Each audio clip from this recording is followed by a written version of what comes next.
Hi friends, a very good evening to you once again. Dr. Pilot Vani with you.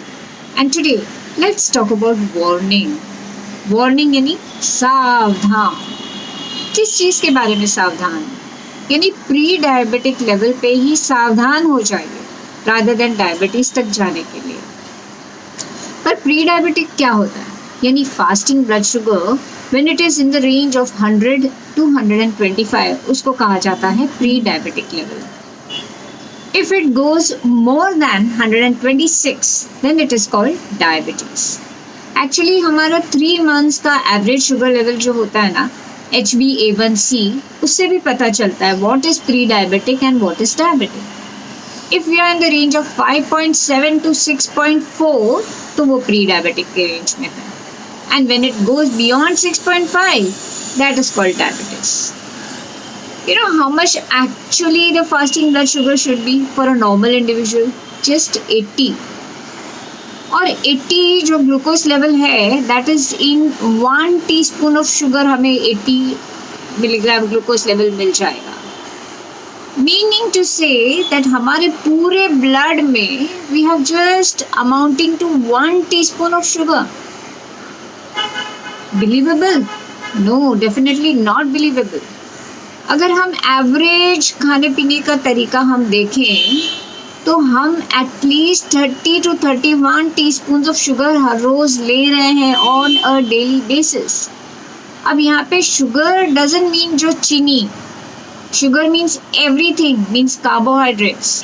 Carbohydrates जो हमारे grain में से आते हैं, जो हमारे वेजिटेबल्स में से आते हैं, पोटैटोज एक्सेट्रा, जो भी एवरीथिंग इंक्लूसिव. तो we are taking on an average at least 30 to 31 teaspoons of sugar. पर जब नेक्स्ट मॉर्निंग में फास्टिंग में हम टेस्ट करते हैं फास्टिंग ब्लड शुगर तो हमारा आता है रफली अराउंड 80 to 85. कहाँ गई इतनी सारी शुगर?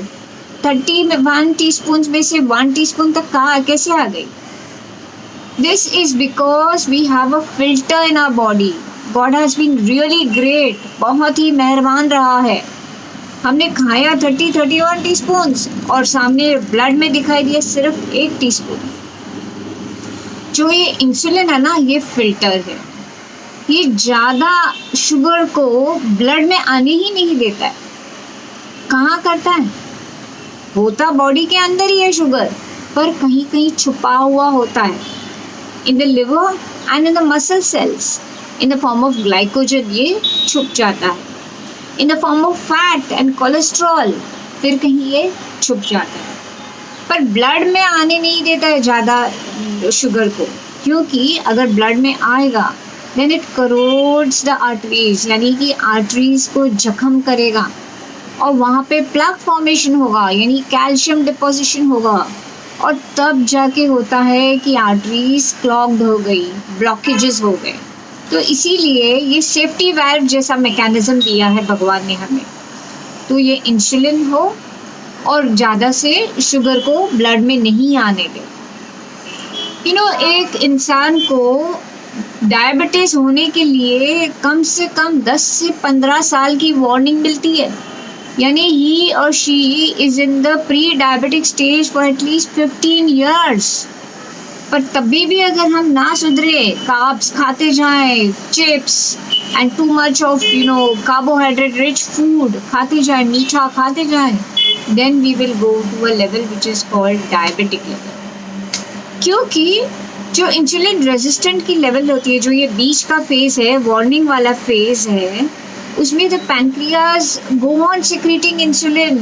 जैसे कि ये शुगर हमारी बढ़े नहीं, वो है ना, इंसुलिन सिक्रेट करते जाते. बट अगर हम सुधरेंगे नहीं अपने डाइट में या फूड हैबिट्स में तो पैनक्रियाज एक समय पे थक जाती है, गिव अप कर देती है कि मुझे अब और इंसुलिन सिक्रेट नहीं करना. I am sick and fed up of the work. तब जाके हम लोग डिटेक्ट होते हैं कि हमको डायबिटीज़ है. But generally the doctors are interested only in doing the glucose level. But if we do the insulin levels in the body, we will know well ahead of time that we are going towards diabetes. and we can stop it there rather than wait for one fine day to realize कि हमें तो अभी diabetes हो गई है. When the damage has been done, that time we cannot do much. So why not catch the problem in the pre-diabetic stage? That means we should do our insulin estimation. From there we will get to know whether we are pre-diabetic, whether we are insulin resistant cases. So please take care of your insulin levels. Next time when you do your blood test, please do fasting insulin levels. You can easily make out that you are in a pre-diabetic stage even from some symptoms when you have not done your insulin levels. Still, आप अपने पैरों को देखिए, सीधे खड़े होइए, और अगर आप अपने पैरों को देख पाते हैं, यानी आपका पेट बीच में नहीं आ रहा है, that means you're not insulin resistant. Frequent urination at night another symptom है जो बताता है कि हम insulin resistant हैं. हमको ना क्रेविंग्स होना, रात रात को उठ के खाने की क्रेविंग्स होना, chips and wafers and popcorn और anything we feel like eating at night. This is another sign that we are insulin resistant. And tingling numbness in the hands and in the feet. ये दिखाता है कि हम insulin resistant cases हैं. तो हमें यहीं पे अपने आप को पकड़ना चाहिए. बॉडी वार्निंग सिग्नल्स दे रही है, उसको पकड़े rather than going for full-fledged diabetes. So with this, I end the session for today.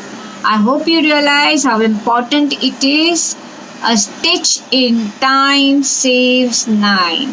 Please take care of yourself. Warning signals दिए जा रहे हैं. Stop. Okay. Thank you.